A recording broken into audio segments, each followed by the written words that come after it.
अस्सलाम वालेकुम नाज़रीन, के टीवी उर्दू का आज का शुमारा लेकर मैं हूं आपका मेज़बान शाहिद मसूद बुखारी। उम्मीद करते हैं आप जहां भी होंगे घरों के अंदर इस वक्त महफूज होंगे और खैरियत से होंगे। नाज़रीन, आपको बताते हैं कि आप तक कोविड के हवाले से जो हम ये खबरें पहुंचा रहे हैं, इनमें हमारे साथ मुआवनत कर रहे हैं FM रियल्टर्स और FM enterprises, Humhama airport road, Srinagar. इस वक्त हमारे साथ एक मारूफ मौलिज जुड़ चुके हैं और वो हमें बताएंगे कि जो ये कोविड की बीमारी है, आखिर इसको लेकर के जो अभी कोई दवाई भी तैयार नहीं हुई है और कितनी देर तक ये चल सकती है, क्या इसके असरात रह सकते हैं। जी, हम बात करते हैं इस वक्त डॉक्टर जावेद इकबाल साहब की, जो फिजिशियन भी हैं, जो ये भी कह सकते हैं, अगर हम आपको आसान लफ्ज़ों में बताएं, कि जो आपके अंदर रगों में खून बह रहा है, इस खून के एक एक ज़र्रे पर इनको नज़र है, क्योंकि इन्होंने हेमाटोलॉजी में अच्छी खासी डिग्रियां लेकर के रखी हुई हैं और इस वक्त एक बहुत ही मारूफ इदारे में सरकार के इसको सरबराह के तौर पे भी काम कर रहे हैं।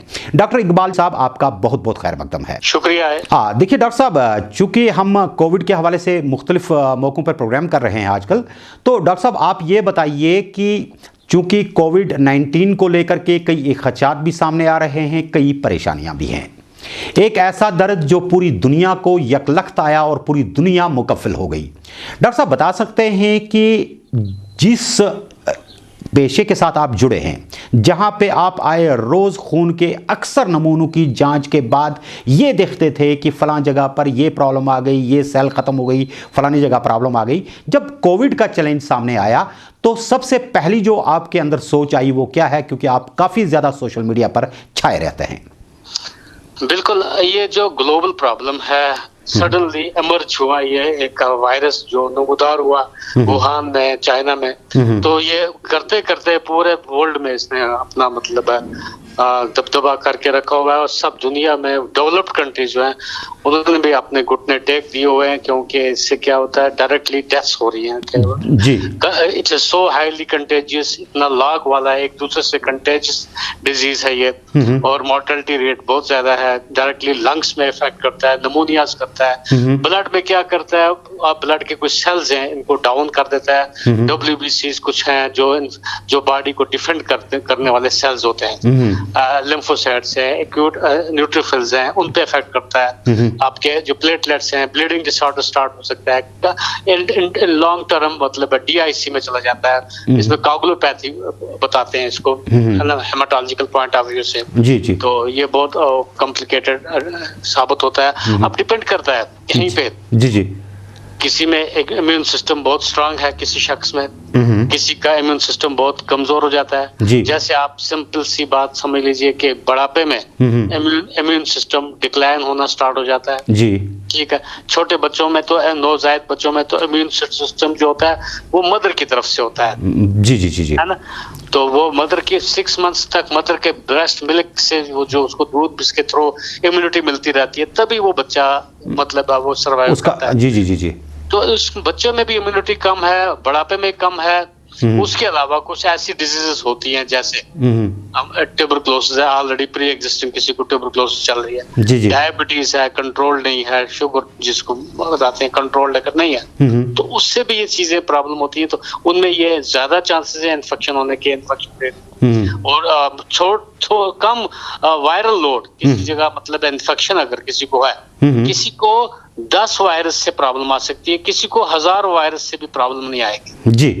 तो डॉक्टर साहब, चूंकि अब जो दुनिया का इस वक्त निज़ाम है, जो पहिया जाम है इस वक्त, और हर जगह पर दुनिया के अंदर आप देख रहे हैं कि अमवात की शरह जो है बहुत ज़्यादा बढ़ रही है। हालांकि शुक्र अल्लाह का ये है कि हमारे मुल्क में, और अगर हम अपने कश्मीर की बात करें, यहाँ पर वो रेशो नहीं है, लेकिन जो बर वक्त यहाँ पर लॉकडाउन हुआ, चलिए ये तो फ़िलहाल कुछ देर काम कर रहा है।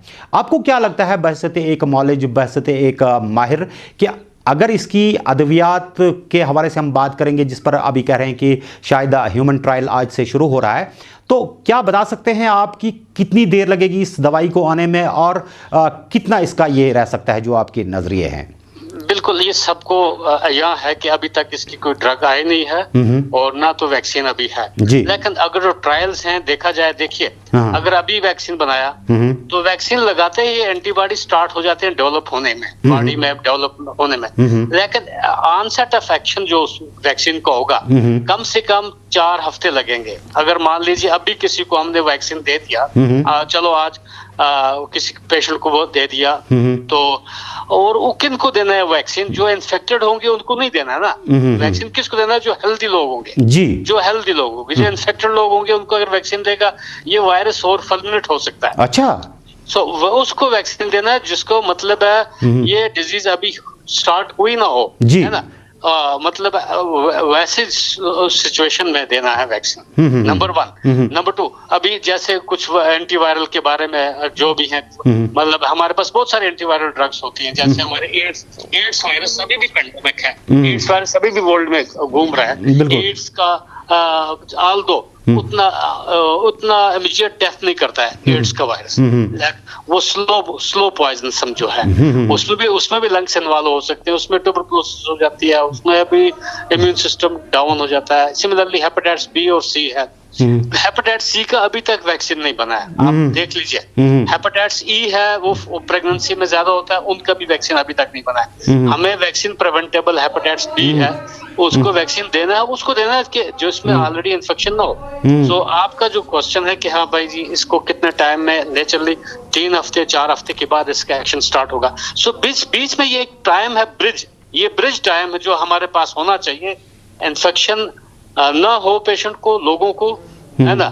और जब वो ब्रिज के दौरान, क्योंकि प्लाज्मा थेरेपी के बारे में कुछ ज्यादा अब चर्चा हो रहा है, लेकिन वो ब्रिज करेगी, है ना। तो मोस्ट लाइकली देखिए, सिंपल सा सबसे इम्पोर्टेंट है, सबसे साल में 4-5 दफा कॉमन कोल्ड हमको, आपको, किसी को भी होता रहता है। जुकाम खांसी होती रहती है ना। किसी को फल्मिनेट टाइप का होता है, किसी को माइल्ड टाइप का होता है। वही उसी को किसी को कैसा होता है कि उसका जो वायरल इन्फेक्शन होती है वो भी एडिनो वायरस, राइनो वायरसेस होते हैं। ये तो कोरोना वायरस है। वो जो वायरस होते हैं वो भी इसी तरीके से डिजीज पैदा करते हैं, लेकिन किसी को में कम, किसी में ज्यादा हो जाता है। और उसका क्या है, तदबीर क्या है? जैसे आप देखिए घरों में भी अगर किसी को खांसी जुकाम है, हम लोग तो ये पहले से कहते आए, सबको मालूम भी है भाई एहतियात करो, हैंड हाइजीन रखो, मेंटेन रखो। अक्सर ये तकरीबन जो ही वुहान में ये चर्चा चल गया था, तो मैंने अपना स्टार्ट कर दिया था अपने सोशल वर्क में, नेटवर्किंग में, फेसबुक, छोटे से मेरे दोस्त वगैरह जो हैं, जो जान पहचान के कोई रिश्तेदार हैं, कुछ जान पहचान के दोस्त हैं, तो उनसे यार दे आर नॉन मेडिको, तो थोड़ा अच्छी इन्फॉर्मेशन तक शेयर करें, उन तक पहुंचे। मैंने पहले से बोल रहा था 20 सेकंड के लिए हाथ धो लो। हाथ धोने के बाद हाथ को एकदम ड्राई करना है।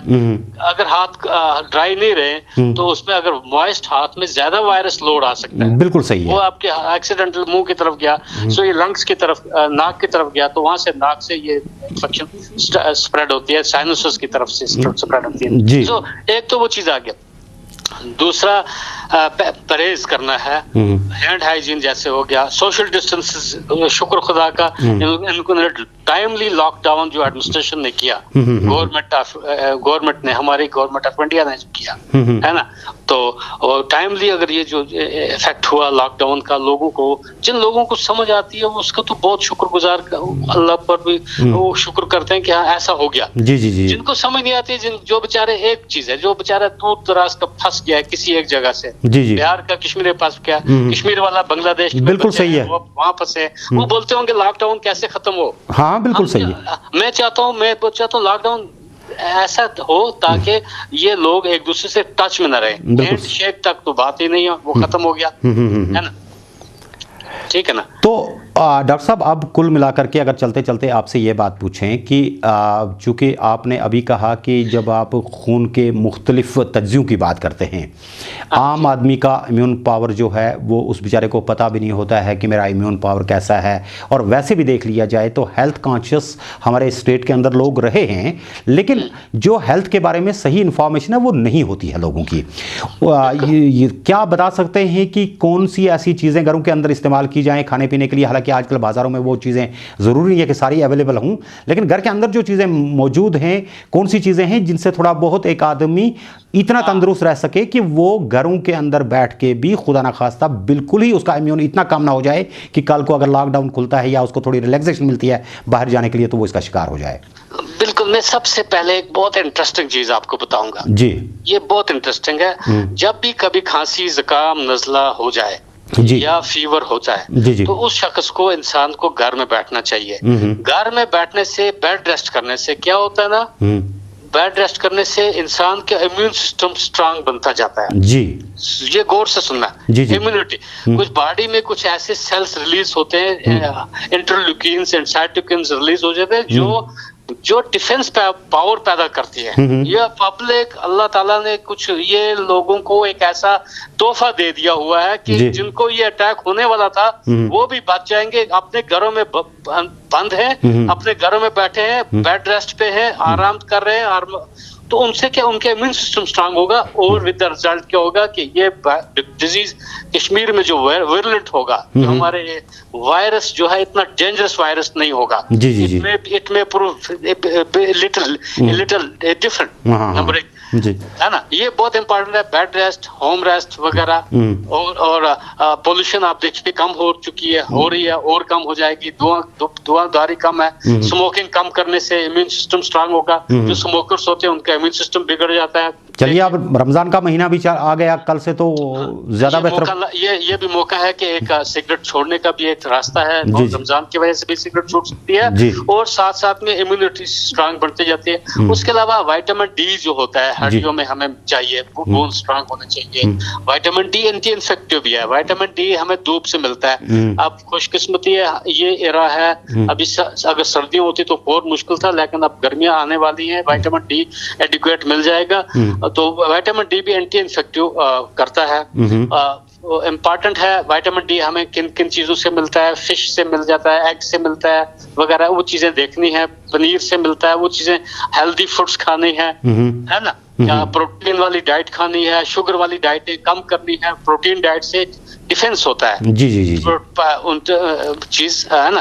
तो सिमिलरली ये बोलते थे विटामिन सी ले लो, विटामिन सी ले लो। चलो बाजार में गए तो विटामिन सी मिलता नहीं है, जरूरी नहीं है। आप विटामिन सी टेबलेट खाओगे आपको ऑक्सलेट स्टोन्स बनेंगे, किडनी स्टोन्स बनते हैं। मान लो 4 दिन 5 दिन विटामिन सी टेबलेट खा लिया, ठीक है, लेकिन जरूरी नहीं है विटामिन सी टेबलेट आप खाओ। आप ऑर्गेनिक चीजें खाओ, फ्रूट खाओ जिसमें विटामिन सी हो।